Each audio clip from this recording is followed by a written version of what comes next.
So I'd like to welcome to the panel Brian Brazel, who is one of the core developers on the Prometheus project. Please welcome Brian. I'd also like to welcome back someone who you just heard speak, Jason Dixon, who is the lead on the Graphite Timeseries database project. Welcome back to Jason. And I'd also like to welcome Paul Dix, who's the Chief Technology Officer at Influx Data, the company behind InfluxDB. And then finally, our own Dieter Plaetinck, who is both one of our principal engineers, is working on a new scalable option for Graphite, and is also the creator of Metrics 2.0. Please welcome Dieter. So before we get started, I figured it might just be good to survey our audience here a little bit, since we've got basically 3 projects very well represented here. So who in the audience is currently using InfluxDB? Wow, that's pretty awesome, as I'm sure Paul thinks. What about Prometheus? Prometheus users? Cool, cool. And Graphite users? It's fantastic. So I have a sort of sneaking suspicion that I want to ask a question around. How many of you are ex-Graphite users and have moved on? Fair enough, fair enough. Okay, so to kick off the panel, I figured the first question that I'd ask each of you individually, and for you, Dieter, I guess it's more about Metrics 2.0, but clearly you've been very involved in or have either created or been involved with different time series databases. So when it comes to each of your projects, starting with you, Brian, kind of there's so many different options, and every month there's a new time series database on the horizon. So to help kind of distill this down, in maybe 1 or 2 or 3 or maybe 4 sentences, could you describe kind of what it is about Prometheus that both makes it awesome as well as different? That what is it that differentiates it, that makes it unique, or just awesome in general? So the thing that always strikes Prometheus is that it's pull.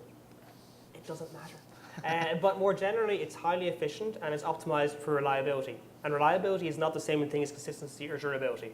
So you can put it in there, it's extremely easy to run, and you can do very, very powerful queries based on top of that.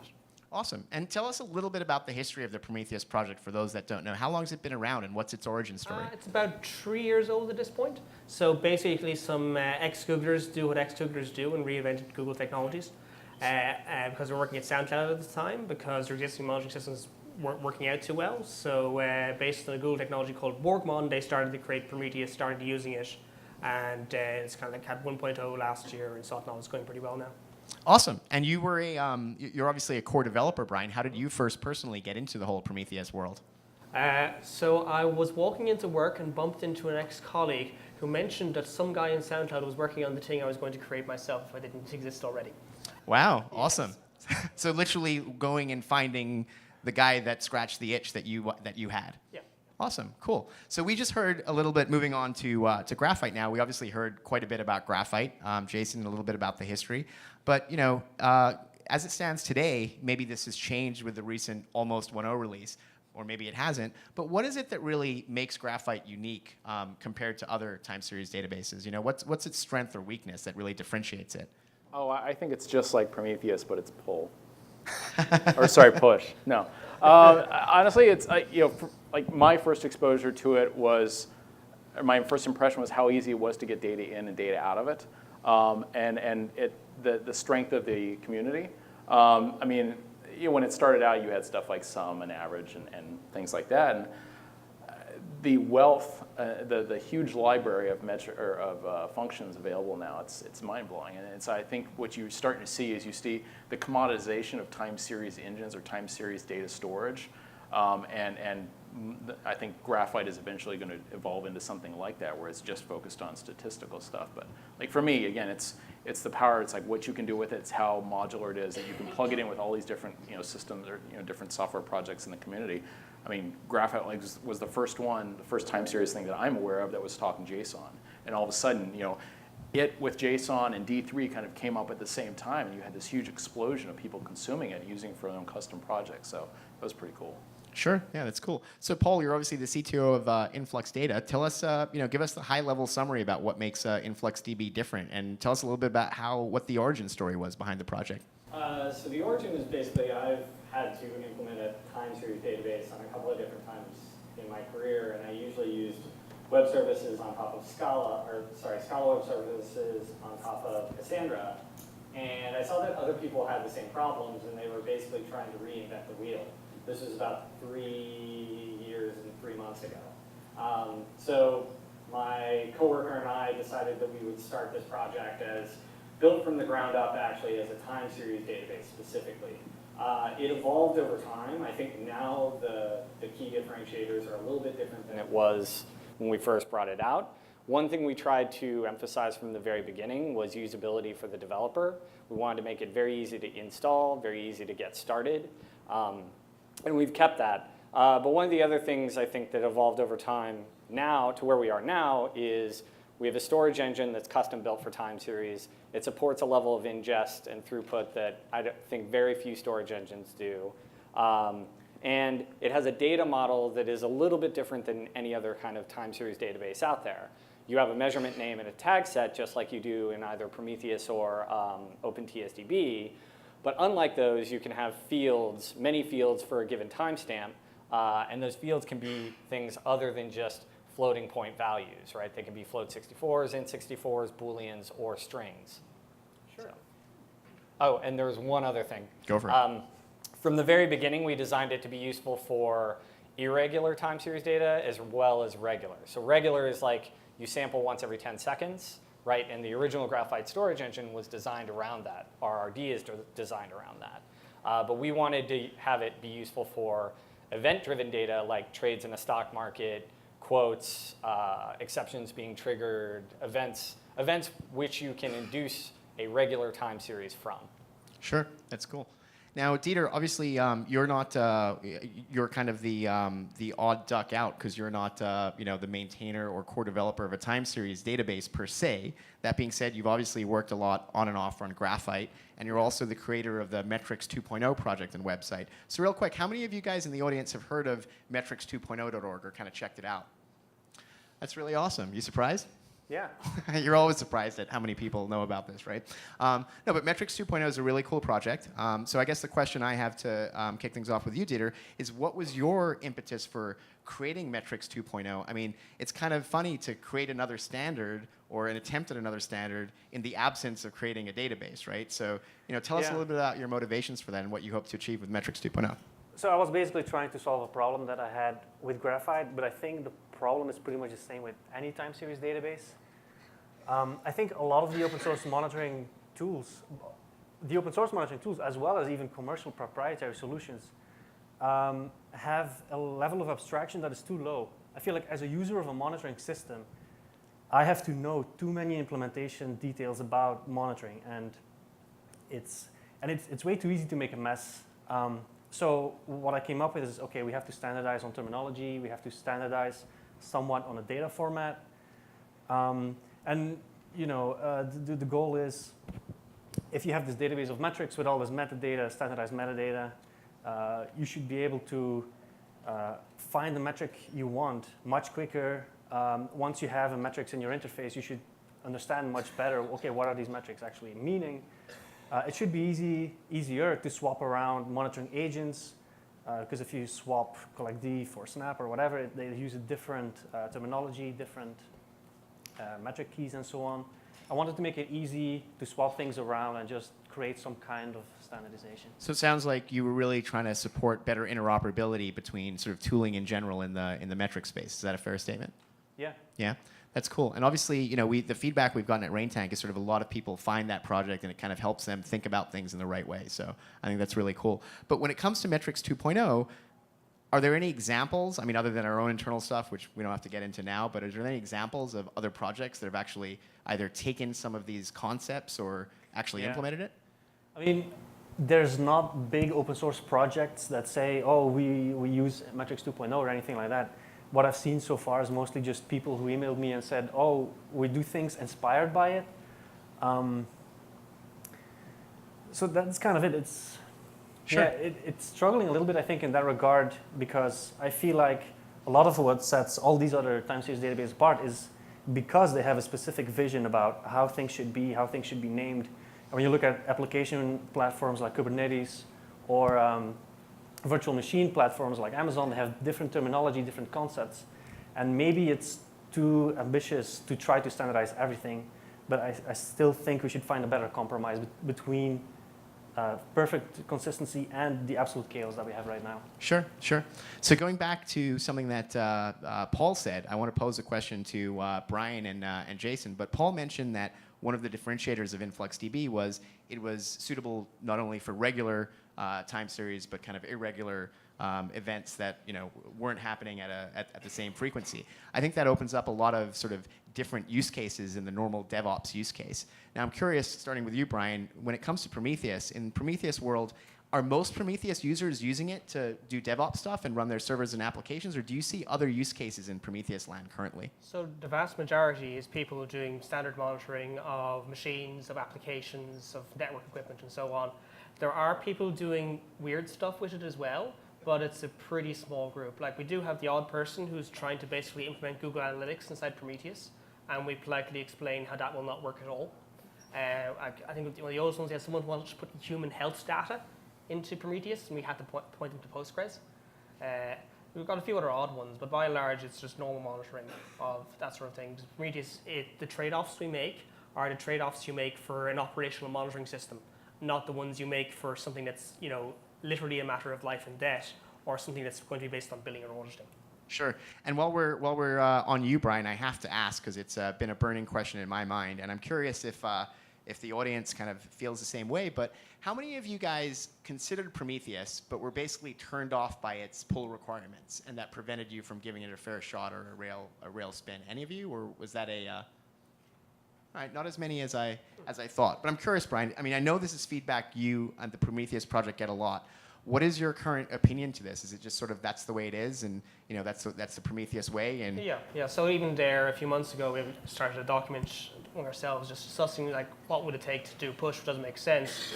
And the answer came out as, yeah, we could do it, but we'd end up having all the disadvantages of pull and all the disadvantages of push. It's just like, there's no point. It's just the way it's done.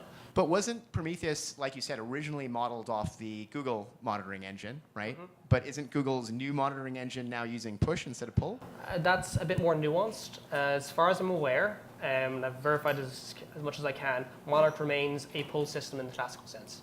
Gotcha. It was just a minor implementation tweak because they have crazy data volumes. So Jason, when it comes to Graphite, different use cases, would you say it's really just about servers, infrastructure, DevOps, or are we really seeing a lot of different use cases with Graphite? And is the fact that it doesn't support the kind of irregular measurements that Paul alluded to a liability for the project, or preventing it from getting as much use cases? Got to be fair, Paul, right? Give me some duct tape. Damn it. That's right, you have no mic now.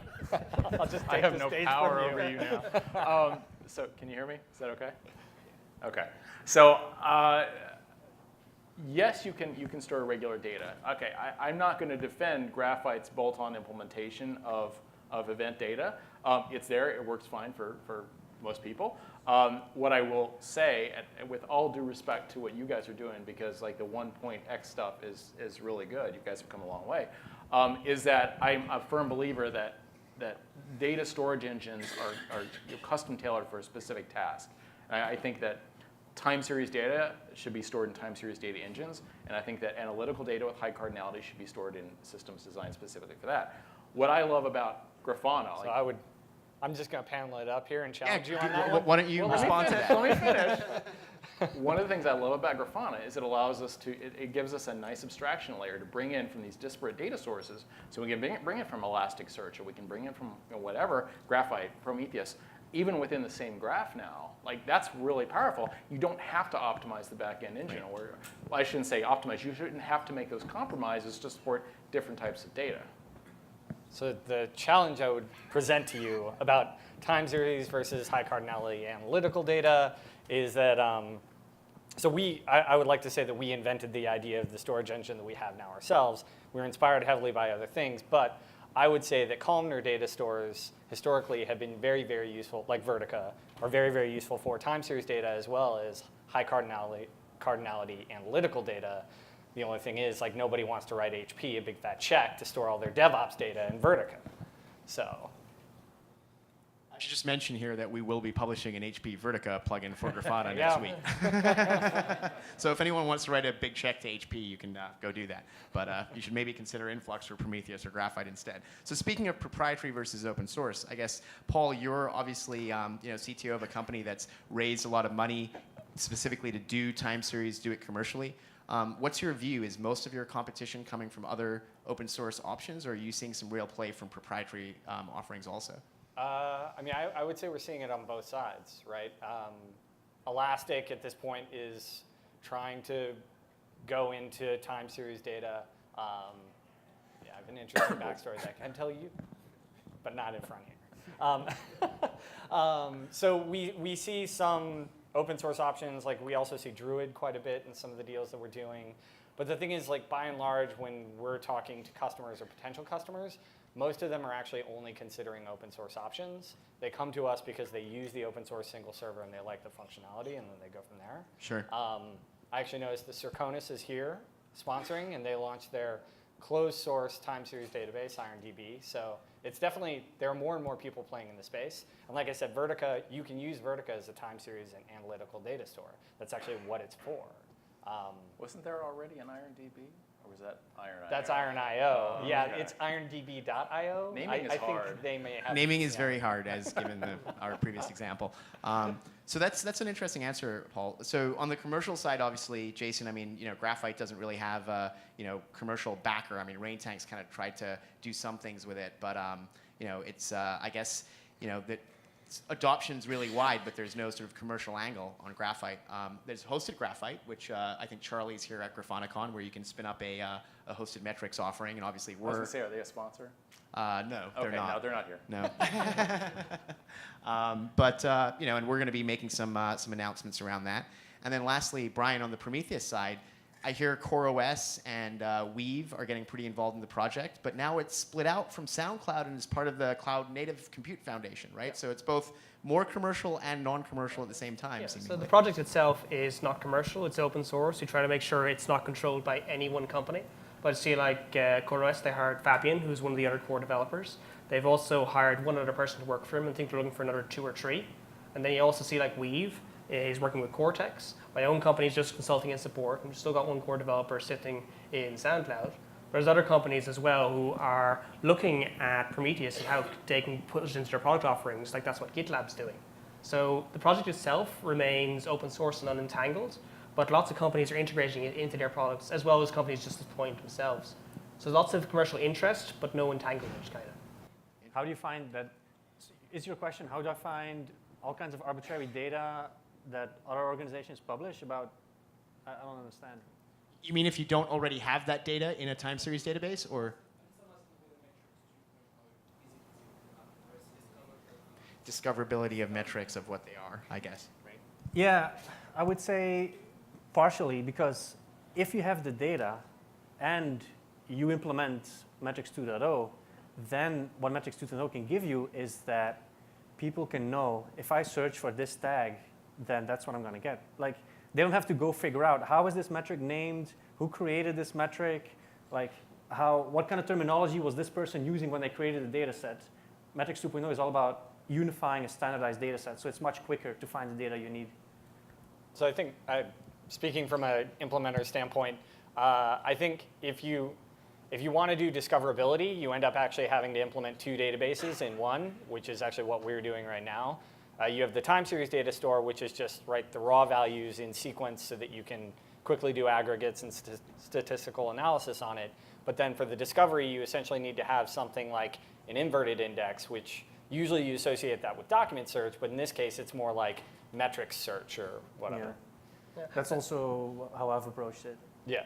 So when I'm looking at metrics, the thing is that the real question is, okay, I have some application in this as well. If it's really well instrumented, it'll have about 1,000 metrics, then split out by how many tags. And then figuring out what those actually mean basically means trawling through the source code for each of those 1,000. So that's the real problem. It's like if I have some metric called HTTP requests, that's close to useless. Like, is that before or after which piece of middleware? Like, where it's being measured and all those sort of questions. So a lot of the things I think we need to look at more is how to pass on semantic information And then there's the question of discoverability, which I don't think anyone's really managed to solve yet. Yeah, the semantic information one is actually, it's really funny because we actually had that problem. We have an internal database where we log stats, and different people, different programmers at different times like logged a stat. And we actually had to go through and audit all the code just like a month ago to try and figure out what the hell these things mean for our own database. Yeah. So I have kind of a walkaway question. I wanted to ask you this earlier, but we had to move on. SNMP, I mean, that's a standardization you had an entire industry behind, and that I don't know you'd call it a failure at this point, but how ubiquitous is it? I mean, a lot of people have moved on to NetFlow or what's the SFlow, I guess. Like, if that can't succeed with all that support, what can we do to help metrics 2.0, like to get to that point of normalization in our metrics naming? I don't have an answer. I'm just something I'm thinking about. InfluxDB, Graphite, and Prometheus all adopt it. Yeah, I think it's. We all come together. I think it's more of a matter of the people who build these systems to get together, and I don't think there should be universal adoption because, like I said earlier, a system like Prometheus or Influx will have their own approach to things, so they will have slightly different terminology. And I think it's about finding a balance of some kind of shared subset of terminology. But what is a host? What is an instance? What is a server? And so I think the conversation should happen mostly between people implementing the software. Cool. Well, thank you so much, guys. We're short on time, so please give a hand for our panelists.